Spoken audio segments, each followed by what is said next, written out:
Morning everyone, నేను మీ Purushottam. RPL 6లో యథావిధిగా జరుగుతున్న ఇంటర్వ్యూ ప్రోగ్రామ్కి ప్రస్తుతం మనతో పాటు ముచ్చటించడానికి, మన ప్రశ్నలకు సూటిగాను యథార్థగాను సంతోషంగా సమాధానం చెప్పడానికి, తన క్రికెట్ కెరీర్లో వివాదాలకు చోటివ్వని నిగర్వి, చాలా సహనశీలి, ఎంతోమందికి స్ఫూర్తిదాయకంగా నిలిచిన మన గంగయ్య అన్న గారు మన మధ్యలో ఉన్నారు. వెల్కమ్ అన్న గారు. ఎలా ఉన్నారు? ఆరోగ్యం ఎలా ఉంది? కుటుంబ పరిస్థితి ఎలా ఉన్నాయి? మిమ్మల్ని పెద్దగా గౌరవించి చాలామందిని ఇంటర్వ్యూ చేస్తున్నాము. మీ సలహాలు, మీ సూచనలు, మీ యొక్క చరిత్ర కానీ, మీ యొక్క అనుభవాలు తెలుసుకోవాలి అని మీ తోటి ప్లేయర్సు ప్లస్ మీ తదనంతరం జూనియర్స్ కూడా ఎంతో ఆతృతగా ఎదురు చూస్తున్నారు. అందువలన మిమ్మల్ని 3 రోజులుగా ఫోన్ చేసి మరీ విసిగించి మీ యొక్క అపాయింట్మెంట్ తీసుకుని ఈరోజు చేయడం. మీరు మాతో వచ్చి ఈరోజు కలవడం మాకు చాలా సంతోషంగా ఉంది. మా ప్రశ్నలకు మీరు సమాధానం చెప్పడానికి సిద్ధమేనా? Okay, thank you. మొదటి ప్రశ్న అన్నగారు, మీ పేరు మామూలుగా గంగయ్య గారు, కానీ మిమ్మల్ని అందరూ గంగూలీ అని ఎందుకు పిలుస్తారు? ఆ పేరు ఎందుకు పెట్టినారు? ఆ పేరు ఎవరు మీకు పెట్టారు? ఎవరు పెట్టిందని మామూలుగా అందరూ గంగూలీ పిలుస్తారు. మామూలుగా ఆట తీరులో నాకు గంగులు అంటే చాలా ఇష్టం. నాకు అందువల్ల ఆటలో కలిసినాక నాకు గంగులు అని పిలుస్తారు. మీ టీంలో మీరు ఆడినప్పుడు మీ టీం ఎవరెవరు మాకు కొంచెం ఒకసారి గుర్తు చేయగలరు? ఇప్పుడు 1980 ఆ ప్రాంతంలో కదా మీరు ఆడింది? 80 నుంచి 95 ప్రాంతంలో. ఓకే, మీ టీం ప్లేయర్స్ ఎవరైనా మాకు గుర్తు చేస్తారు ఈ సందర్భంగా? బుజ్జిబాబు, దూర్వాసులు, జగదీష్, సెల్వ, రజని, వెంకటేష్. ఏ వెంకటేష్? రజని తమ్ముడు. ఓకే. మురళి అంటే చంగారెడ్డి. ఓకే, చంగారెడ్డి. భాగ్యరాజు. భాగ్యరాజు అన్న మీతో పాటు ఆడారా? భాగ్యరాజు, మాధవ, చిరంజీవి. అతను ధనరాజు గారు ఏమైనా? ధనరాజు వీళ్ళు. సరే, టీంలో మీ యొక్క రోల్ ఏంటి? 11 మంది ఇంత టీంలో మీరు ఏ రోల్ మీది? ఏం ఆడేవారు? మ్యాచ్ ఆడేది అంటే బౌలరా మీరు? బ్యాట్స్మెనా లేదా కోచా? కీపర్. మీరు ఎందుకు కీపర్ని ఎంచుకున్నారు? ఎందుకంటే బాల్ ధైర్యంగా పట్టగలిగే సత్తా ఉండింది. అందులో వచ్చి కారు బాలేదు, ఎవరు కీపు చేయలేరు. అందువల్ల దెబ్బ దగ్గర కొంచెం ఓర్చుకునే సత్తా నాకు ఉంది. అందుకని కీపింగ్ నేర్చుకున్నారు. ఒక చిన్న అనుమానం, ప్యాడ్ వేసుకొని బౌలింగ్ కీపింగ్ చేశారా? ప్యాడ్ వేయకుండా కీపింగ్ చేశారు? ప్యాడ్ వేయకుండా ఉత్త కాళ్ళతో కీపింగ్ చేశారు. ఇది మాధవన్న, సెల్వన్న, భూషణ్ అంటే మంచి ఫాస్ట్ బౌలింగ్లో మీరు అంత ధైర్యం ఎలా వచ్చింది మీకు? దెబ్బలు తగిలేవు కాదా? తగిలేటివి, కానీ ఆ ఆట ఆడేటప్పుడు దాని మీద అంత ప్రోత్సాహం పెట్టేది లేదు. మన దెబ్బ తగిన కాకుండా బాల్ మనం నేర్చుకోవాలని పద్ధతిలో దాన్ని కారు బాల్తోనే ఆడినాం. అందువల్ల అదే ఎట్టయినా మన అప్పుడు గ్లౌస్ యూజ్ అంతగా లేదు. ఈ ఎలస్ వచ్చినప్పుడే దాన్ని చేతి పట్టేది. మామూలు కొన్ని తెచ్చుకునేవాళ్ళు కాదు. అందువల్ల మామూలుగా ఒడ్డు చేతితోనే ప్రాక్టీస్ చేసాము. సో మీరు గ్లౌజ్ లేకుండా, ప్లాడ్ లేకుండా కీపింగ్ చేసిన సందర్భంలో బాల్ ఎప్పుడైనా వదిలేస్తున్నప్పుడు కానీ, లేదా బాగా బాల్ని పట్టినప్పుడు మిమ్మల్ని తిట్టిన సందర్భాలు, పొగిన సందర్భాలు ఏమైనా మీకు గుర్తుందా? తిట్టిన సందర్భాలు ఎవరు మిమ్మల్ని బాగా తిట్టేవారు? దూరం అసలు తిట్టేవాడు. మీకంటే చిన్నవాడైన అతను మిమ్మల్ని తిట్టినప్పుడు మీకు ఏం అనిపించేది కదా? ఎందుకంటే ఆ బాల్ విలువ 1 రన్ పోతే 25 రన్ పోయినట్టు. క్యాచ్ పోతే 25 రన్ పోయినట్టు. అందులో దాన్ని పట్టుకుంటూ ఒక బౌలర్ ఎంత పాస్ నుంచి వచ్చేస్తాడో ఆ విలువ అతనికి తెలుసు. ఆ క్యాచ్ మనం వదిలేస్తే ఒక ఫీలింగ్ అయితే అతనికి వస్తుంది. అందువల్ల ఊరికి మనం తిట్టి కూడా మనం అనిపించుకున్నట్టు అతను వేసేవాడికి కొంచెం హుషారైంది రావాలా, ఆయనకి కొంచెం ఎంకరేజ్ ఉండాలి. సరే, దూరవసరన్న గారి పేరు మీరు ప్రత్యేకంగా చెప్పడం వెనకాల ఉన్న కారణం ఏంటి? ధనరాజు అన్న అతనికంటే పెద్దోడు కదా, ఒక పెద్దోడు తిట్టే ఒక అర్థం ఉంది. అతను ఎందుకు మిమ్మల్ని తిట్టేవాడు? అతను ఎందుకంటే అన్నింటిలో కొంచెం హుషారుగా ఉండేవాడు. అంటే అతను కెప్టెన్గా ఉన్నాడు అప్పుడు? కెప్టెన్ కూడా ఉన్నాడు. కెప్టెన్ ఉన్నా లేకపోయినా అసలు ఆ టీంలో కొంచెం హుషారుగా మాట్లాడేవాడు. ధనరాజుకి చేస్తాడు కానీ అది ఏది అసలు అంతగా టచ్ ఉండదు ధనరాజుకి. ఇతని కంటే ఇంట్రెస్ట్ జాస్తి, అందరికీ ఏ కావాలనేది ఎంకరేజ్ చేసేవాడు. మీరు అతన్నే ఎందుకు కెప్టెన్గా ఎంచుకున్నారు? వయసులో పెద్దవారు మీ ఇద్దరు కాకుండా మీరు అతని కెప్టెన్సీ ఇవ్వడానికి గల ముఖ్యమైన కారణం ఏంటి? దూరవసరన్న గారికి ముఖ్యమైన కారణం అంటే మేము మా పనులకు మేము వెళ్తాము. ఆ ఆట తీరు వచ్చి మాకు ఇంట్రెస్ట్ ఉండదు. ఏమైనా చేసుకుంటే ఎక్కడ పోయి ఆడాలనుకున్నా ఏమి చెడు దూరం అసలు వాళ్ళ దగ్గర పోయి మనం చెయ్యాలి ఆడాలా పట్టాలి అనేసి చెప్పేస్తే పలానా రోజు మనం పోవాలా అని చెప్పేస్తాడు. అందులో సరే ఒక చెప్తారు కాబట్టి మనం కూడా మన ఇంట్లో ఉండేది లేదు కదా, ఎవరు మూలంగా ఒక మూలంగా పోయి ఆడాలా అనే ఒక పద్ధతిలో ఆయన మాట. అప్పుడు ఈ డబ్బులు అంతా ఎవరు కలెక్ట్ చేసేది, ఫీజు కట్టేదంతా ఎవరు, మిమ్మల్ని తీసుకొని పోయి తీసుకొచ్చేది ఇట్లా అంతా ఎవరు అసలు చేస్తాడు, గుడ్డి చేస్తాడు, అదో రజనీ చేస్తున్నాడు. కొంచెం కాలం జరిగినాక మళ్ళీ బ్యాట్లు గిట్లు తీసుకుని వచ్చేది కూడా పిల్లకాయలు ఒక 50 వేసుకుని కూడా ఒక 2-3 బ్యాట్లు తీసుకున్నారు. ముందుగా మొత్తం జరిపించేది ఈ దూరాసులు బుజ్జి. మీరు క్రికెట్లో 11 మందిలో ఏ ప్లేస్లో ఆడేవారు? 1 డౌన్. 1 డౌన్ మీరు 1 డౌన్ ఆడారు. మీకు గుర్తున్న మీరు కొట్టిన బాగా హైయెస్ట్ స్కోర్ ఏదైనా చెప్తారా? 1 డౌన్ 52 అంటే హాఫ్ సెంచరీ చేశారు. ఏ టీం అది చేశారు? మన పైన వగత్తూరు. అందులో ఎన్ని 6లు కొట్టినారు, ఎన్ని 4లు కొట్టినారు? 2 6లు 3 4లు. మీరు కొట్టిన రన్ గెలవడానికి ఏమైనా ఉపయోగపడిందా ఆ మ్యాచ్? గెలిచారు. మీరు అదే పర్ఫార్మెన్స్ని కంటిన్యూ ఎందుకు చేయలేకపోయినారు? కుటుంబ సమస్య సరిలేదు, అందువల్ల దానిపైన ఇంట్రెస్ట్ పెట్టకపోయినా. ఎప్పుడో ఒకసారి వాళ్ళు ఫోన్ చేసినప్పుడు మనం ఆ పని లేనప్పుడు మళ్ళీ నా ప్లేస్లో ఒకసారి. మీరు క్రికెట్లో బౌలింగ్ కూడా వేసేవారు అని విన్నాను. స్పిన్ ఏ స్పిన్? ఆఫ్ స్పిన్నా? లెగ్ స్పిన్ ఎందుకు తెచ్చుకున్నారు? అది మనకు ఆడి అలవాటు అయిపోయింది. అది మనం స్పిన్ వేయాలంటే మనకు అంతగా తెలియదు. ఎందుకంటే గురి లేని విద్య అది గురించి అంటారు కదా, ఆ లెక్కన దానికి నేర్పించేది అంతగా లేదు. గురువు అన్నారు కాబట్టి మీ మొట్టమొదటి క్రికెట్ గురువు ఎవరని మీకు ఏమైనా గుర్తుందా? మీరు స్వతహాగా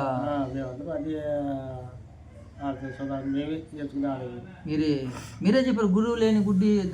ఇప్పుడు తెలుసుకున్న గురువు లేని విద్య గుడ్డి అంటాం కదా, అది అప్పుడు లేదు మాకు. అంత వాలీబాల్ అంటే ఇంకా మాకు గురువు ఉన్నాడు. సరే, క్రికెట్ హిస్టరీలో ఇంటర్నేషనల్ వైడ్ మీకు బాగా నచ్చిన కోచ్ ఎవరండి? మీకు నచ్చిన కోచ్ మీకుదా కోచ్ లేదు, ఇంటర్నేషనల్ టీం వరకు కోచ్లు ఉంటారు. మీకు నచ్చిన కోచ్? సరే, మీకు నచ్చిన కెప్టెన్ ఎవరండి? అజారుద్దీన్ అంటే మీకు చాలా ఇష్టం. సరే, మీకు నచ్చిన బ్యాట్స్మెన్ అప్పుడు? సౌరవ్ గంగూలీ. ఒక లెఫ్ట్ హ్యాండ్ బ్యాట్స్మెన్ మీరు ఎందుకు లైక్ చేశారు? మీరు రైట్ హ్యాండ్ బ్యాట్స్మెన్. ఆయన 1 డౌన్గా చేసి 1 డౌన్గా వచ్చేవాడు. ఆయన 1 డౌన్గా వచ్చేవాడు, మీరు కూడా 1 డౌనే దిగేవారు. అందుకే గంగూలీ అనే పేరు మీకు పెట్టేశారు. గంగూలీ కొట్టినట్టు 6లు ఏమైనా కొట్టారు అప్పుడు? అంత సత్తా లేదు. అదే 2 6లు కొట్టారని చెప్పారే. అది కీపింగ్ సైడ్ కొట్టేవాడిని, మామూలుగా స్ట్రైట్లో బ్యాక్లో కొట్టేవాడిని కాదు, అంత బలం అంత లేదు. ఆడతాను సింగిల్ ఎత్తిస్తాను బ్యాట్స్మెన్కి. సరే, ఇంకొకటి మీకు నచ్చిన international bowler? Zaheer Khan. Left hand bowler మీరు స్పిన్నర్ అయ్యండి ఎందుకు ఎంచుకున్నారు? ఆయన స్టైల్ బాగుంది, స్ట్రెంత్ బాగున్నది, ఆయన ఆడ తీరు బాగున్నది. సరే, ఒక ప్రశ్న అండి, మాకు తెలిసిన విషయం. జైర్ ఖాన్ ఇంటర్నేషనల్ కెరీర్లో ఎప్పుడు పుల్టాస్ వేసినట్టు పెద్దగా చరిత్ర లేదు, పుల్టాస్ బాల్ వేసినట్టు. కానీ రజనీ సార్ మిమ్మల్ని ఎన్నోసార్లు గంగయ్య ఒక పుల్లటాస్ కూడా అనేవాడు, మీకు గుర్తుందో లేదు? ధనరాజ్ మామ అనేవాడు. మీరు పుల్టాస్లో అప్పుడప్పుడు ఫన్ వేసి అవుట్ చేసే టెక్నిక్ మీద ఎక్కువగా వస్తే ఆయన భయం, మీరంటే ఆయనకి భయం. ఇది న్యూజిలాండ్లో నోట్ దిస్ పాయింట్. ఎవరు బుజ్జి మామ అంటే మీకు మీ ఓవర్ అంటే భయం. పుల్టాస్ ఆడలేదు, అంత పొడుగుండి కూడా ఎందుకంటే బాల్ లెంత్ పడినప్పుడు ఆయన ఇది రేసుకు వస్తానని దూరేవాడు. అప్పటికే స్లో బాల్ కదా, ఆయన ముందుకు దూకేస్తాడు, క్లీన్ బౌల్డ్. పుల్టాస్ వేసినప్పుడు క్యాచ్ కొట్టేసేవాడు. సరే, కూడా తీసి ఉండేవాడిని. వికెట్ కూడా తీసారు అతన్ని. ఇప్పుడు పై చేయి మీదంటారా ఆయనదంటారా? ఆయన పై చెయ్యి, కానీ ఆ ఓవర్ సందర్భం వచ్చినప్పుడు దాన్ని దింపేవారు. కరెక్ట్గా ఆయన వచ్చినప్పుడు మిమ్మల్ని ఏది వాళ్ళ అన్న కెప్టెన్ కొండి తమ్ముడిని అవుట్ చేయడానికి మిమ్మల్ని దింపేవాడు. ఇప్పుడు వేటూరికి గంగులెట్టి భయం, వేటూరికి అవును 6లో గంగులు అడిచే పందు కానవిల్లై అనే ఒక స్టేట్మెంట్ కూడా విన్నాను నేను. దాంట్లో వచ్చి ఇప్పుడు నేనైతే కొంచెం భయం. ఓకే, సరే. మన రాయపూడి గ్రామంలో మీరు ఆడినప్పుడు మీకు ఎవరు బ్యాటింగ్ అంటే బాగా ఇష్టం? ఎవరు బ్యాటింగ్? భూషణ్ గారి బ్యాటింగ్ అంటే మీకు అంటే బాగా సిక్స్లు కొట్టేవాడా, సింగిల్ ఆడేవాడా, లేదా మ్యాచ్ నిలబెట్టేవాడా? సిక్స్లు కొట్టేవాడు, బత్తి కొట్టేవాడు, బాగా కొట్టేవాడు. బౌలింగ్ వచ్చి సెలవు బాగా వేసేవాడు. సెలవు అన్న బాగా వేసేవాడు. అతను కూడా లెగ్ స్పిన్నే. Leg spin. అతనికి గురువు మీద గురువులు లేదు, మనకు గురువులు లేదు. మేము మామూలుగా అందరూ కలిసిపోయి ఆడుకునేవాడు. వాళ్ళు ఇటు వేస్తారు, ఇటు వేస్తారు, మన ఊరికి మనకి వేసుకోవాలి అనేసి ఒక మూలం పోయేది అంతే. స్పిన్ వచ్చి మన రజనీ చేసేవాడు, ఆయన బౌలింగ్ కూడా ఇష్టం. ఇప్పుడు నేను 1995లో నా కెరీర్ స్టార్ట్ చేసినప్పుడు ఉదయాన్నే మంచు అయినా ఎప్పుడైనా కానీ 6 గంటకంతా మీరు గ్రౌండ్లో ఉండి ప్రాక్టీస్ చేశారు. ప్రస్తుతం ఉన్న ప్లేయర్లో అది మీకు కనిపిస్తుంది? ఈ జనరేషన్ కనిపిస్తుంది. ఎందుకు కనిపించడం లేదు? అప్పటి మీ టీంకి ఇప్పుడు టీంకి ఉన్న తేడా ఏంటి మీకు తెలిసి ఏమైనా కొంతవరకు వివరించగలరా? ఇప్పుడు జనరల్ నాలెడ్జ్ పెరిగిపోయింది. ఇప్పుడు చూడే దారిపోయి రకాల చేతులు ఇచ్చుకుంటారా అనే ఒక ఇప్పుడు ఉండే పిల్లలకి కొంచెం ఉడక వాళ్ళకి పని లేనప్పుడు అవి టచ్ చేస్తారు అంతే. దానిపైన ఇంట్రెస్ట్ అనేది. కేవీపురం మండలంలో నాగలాపురం వరకు, ఊతుకోట వరకు, ఇట్లా పుత్తూరు, వడమాలపేట వరకు, రాయపేట నగిరి వరకు కూడా రాయపేట టీం అంటే ఒక మంచి పేరు ఉంది. ఆ మంచి పేరు మీరు ఆడే క్రికెట్ వల్ల వచ్చిందా, లేదా మీరు గొడవ వేయకపోవడం వలన వచ్చిందా, లేదా మీరు ఇచ్చే సిక్స్ల వలన, కొట్టే సిక్స్ల మీ బ్యాట్స్మెన్ వల్ల వచ్చిందా, మీరు వేసే బౌలింగ్ వల్ల వచ్చిందా, లేదా మీలాంటి పెద్ద తరహా మనుషుల వలన వచ్చిందా? ఏ సమస్య వచ్చినా గొడవలు పోయేవాళ్ళు, సర్దుకుని పోయేసి వాళ్ళు సలహా చెప్పి మళ్ళీ ఉడక మేము చేసినట్లు మళ్ళీ వాళ్ళు వచ్చి సరే రేపు వచ్చేయండి, మీరు బ్యాటింగ్ మీరు వచ్చేది కండి అని సలహా ఇచ్చేవాళ్ళు, గొడవలు దిగేవాళ్ళు కాదు.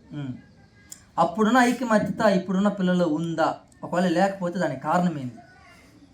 ఇక్కడ నడిపించే నాయకుడు ఆ పద్ధతి ఎత్తుకుంటే బాగుంటుంది. అప్పుడు మీకు నాయకుడు బాగున్నాడు. అప్పుడు మేము రాకపోయినా వీళ్ళు ఇంటికాడికి వచ్చి పిలుచుకుని వచ్చేవాడు. ఇంటికాడికి వచ్చి ఒక కెప్టెన్ మిమ్మల్ని పిలిచేవాడు. సరే సరే ఒకరికొకరు పిలుచుకుంటారు. ఇప్పుడున్న పరిస్థితి ఎవరు సూచన లేదు. ఎందుకు ఆ మార్పు ఎందుకు వచ్చింది తెలియదు. అది వాళ్ళు ఆ తరానికి మనం పోయి చూస్తే తెలుస్తుంది వాళ్ళు. సరే, మీరు ఎక్కువ కాలం క్రికెట్ ప్రయాణించి మీరు ఈ మధ్య కాలంలో క్రికెట్కే రాకపోవడానికి ఏమైనా వ్యక్తిగత గొడవలు ఏమైనా ఎవరైనా మిమ్మల్ని కించపరిచినారా, గేలిగా మాట్లాడినారా, గొడవ పడ్డారా?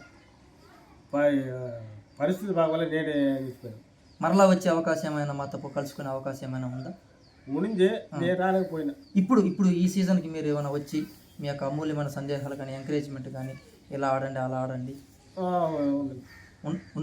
వచ్చే అవకాశం? సరే, ఇప్పుడున్న ప్రస్తుత పరిస్థితిలో మీ టీం తర్వాత మీకు నచ్చిన ఒక మంచి ఆటగాడు, బ్యాట్స్మెన్ ఎవరైనా మీకు ఒకరిద్దరు పేర్లు చెప్పగలరు?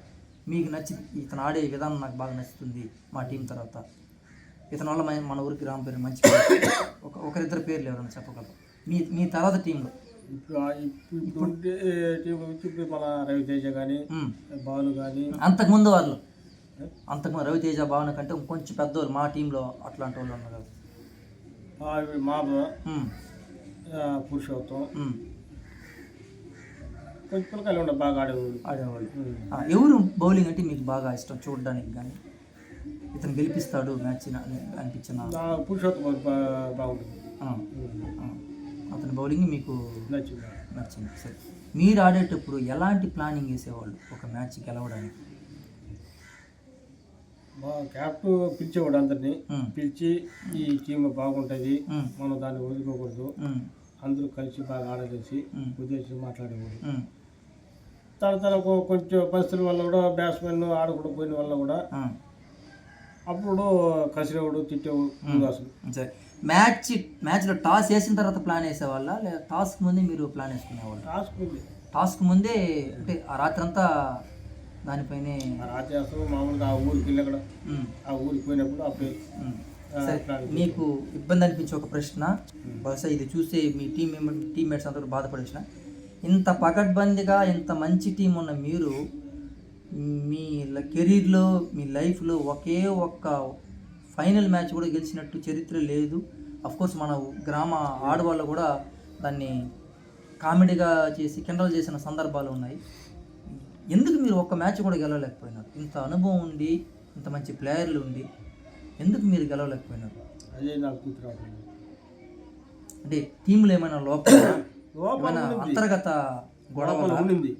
లోపల ఉన్న వాళ్ళు కూడా ఒక్కొక్కరు కొంచెం విడిపోయారు. ఎందుకు నేను మీ టీంలో జాయిన్ అయిన తర్వాత మీ టీం రెండుగా విడిపోయింది, దానికి గల కారణం ఏంటి? అది నాకు అర్థం కాదు. ఎవరైనా విడగొట్టారా, మీ అంతటి మీరే విడిపోయినారా? మాత్రం మేము విడిపోయినాం. ఎందుకు జరిగింది ఆ పరిస్థితి?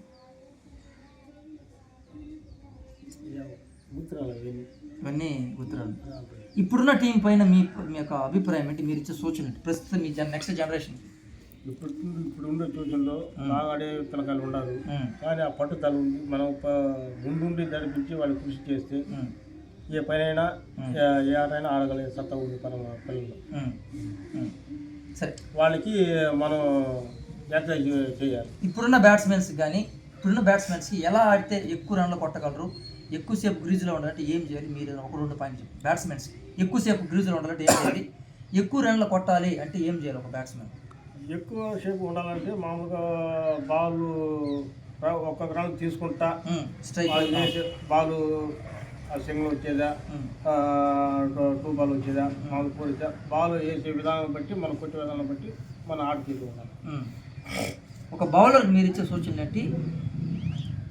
ఒక బౌలర్ పేరు చెప్పి మీరు చెప్పండి. అతను పలానాడు ఇలా వేస్తున్నాడు, అలా కాదు, అలా వేస్తే మ్యాచ్లు ఓడిపోతాడు. ఇప్పుడు మన గణేష్ వేస్తాడు, గణేష్ ఫాస్ట్ బాల్ వేస్తాడు, కానీ ఆయన వేస్తున్నాడు కానీ ఇది వైడ్ పోతుందా, ఇది ఆఫ్ సైడ్ పోతుందా, మిడిల్ స్టిక్ పోతుందా అనేది అర్థం కావట్లేదు. వేస్తాడు. మీరు చూసారు అతను బౌలింగ్ దగ్గర నుంచి? చాలా వైడ్ వేస్తాడు, చాలా లెంత్ బాల్ వేస్తాడు. దానికి ముందు క్యాప్ ఉండేవాడు, బాల్ కనుక ఇంత దూరంలో వేస్తే బ్యాట్స్మెన్ కొట్టడు అని వాడికి సూచన ఇస్తే కొంచెం నేర్చుకోవచ్చు.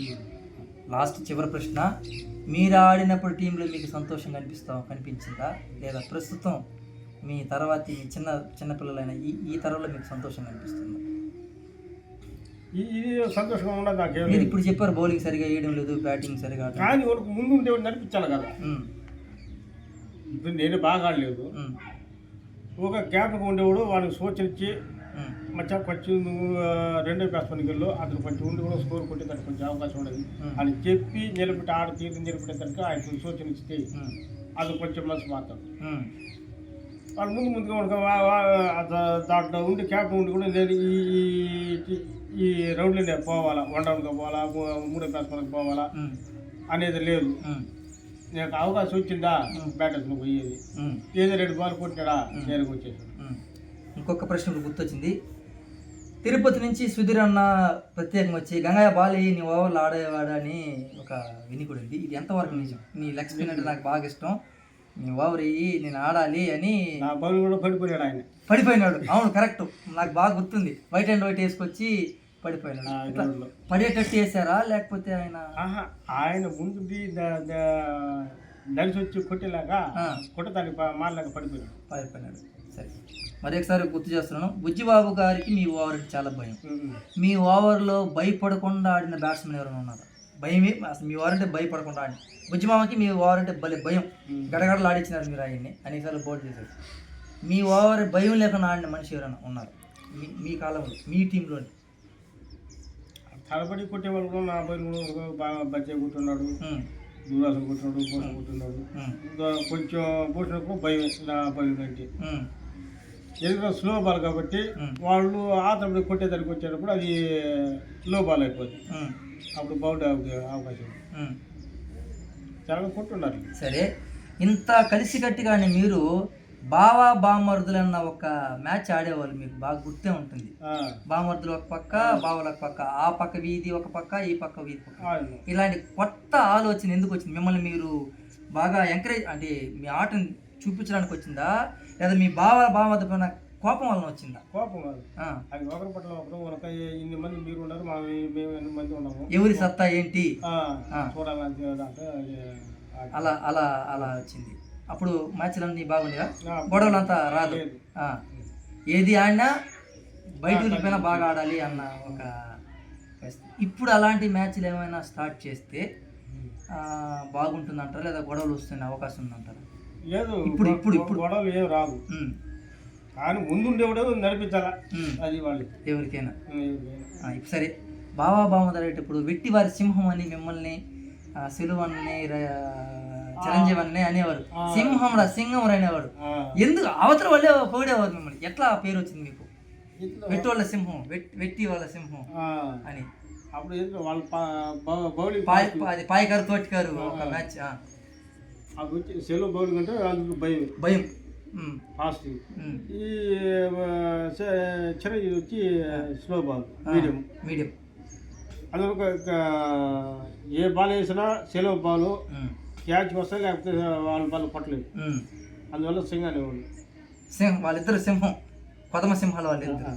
సరే, ఇంకొక ప్రశ్న అండి. మిమ్మల్ని ఎక్కువ సందర్భాల్లో కూర్చోబెట్టేశారు లేదా ఒక ప్లేయర్ వచ్చినప్పుడు నీకంటే చిన్నవాడు పురుషోత్తం, సతీష్, మోహన్ వచ్చినప్పుడు అతనికి ఛాన్స్ ఇచ్చినప్పుడు మీరు ఎప్పుడైనా బాధపడిన సందర్భాలు ఏమైనా లేవు? ఎందుకు మీరు బాధపడలేదు? ఒక సీనియర్ ప్లేయర్ పక్కన కూర్చోబెట్టేస్తున్నారు అని ఎందుకు మీరు బాధపడలేదు? ఎందుకంటే ఒక తోటి బ్యాట్స్మెన్ వచ్చి తనతో పాటు ఆడితే అతనికి కొంచెం సంతోషం ఉంది. మన అయిపోయింది, మీరు అయిపోయింది. ఆ జనరేషన్లో వాళ్ళు నేర్చుకోవాలి, వాళ్ళకి ఉత్సాహం రావాలి. మనం నిలిచిపోయినా కూడా వాళ్ళు వచ్చి ఇంకొక టీం వచ్చి ఆడే సత్తా వాడికి చూపారు అంటే వాళ్ళకి టైం ఇచ్చారు. 30 వయసు తర్వాత కూర్చోబెట్టారా? 30 వయసు లోపల మిమ్మల్ని కూర్చోబెట్టారండి? 30 వయసు లోపలే మిమ్మల్ని కూర్చోబెట్టారు. సరే, ఇంకొకటి, మీరు ఏ వయసులో హాఫ్ సెంచరీ చేశారు? కొంచెం వయసు ఏమైనా గుర్తుందా? ఒక 6 కొట్టేసాం. 30 తర్వాత కొట్టారా? 30 లోపల కొట్టారా హాఫ్ సెంచరీ చేసింది? 30 లోపలే మీరు హాఫ్ సెంచరీ చేశారు. ఓకే, చాలా సంతోషం. ఇంతసేపు మాతో పాటు ఇంటర్వ్యూలో ఉండి మీ విలువైన సమాచారం ఇచ్చారు. ఇంకేమైనా మీరు చెప్పదలుచుకుంటే శ్రోతలను ఉద్దేశించి కానీ అవకాశం లేదు. ఇప్పుడు ఉండే టీంకి ముందు ఉండి సలహా ఇచ్చి సోచన దానికి ఉండి అన్ని నడిపించుకుంటే మన పిల్లలు అందరూ బాగా ఆడతారు. మీరు ఎవరైనా మిస్ అవుతున్నారనిపిస్తూ ఉంది? మీ టీంలో ఎవరైనా మీరు మిస్ అవుతున్నారు? ఏదైనా బాధ ఏమైనా? అందరూ ఉన్నారు, ఒకరిద్దరు ముగ్గురు లేదు.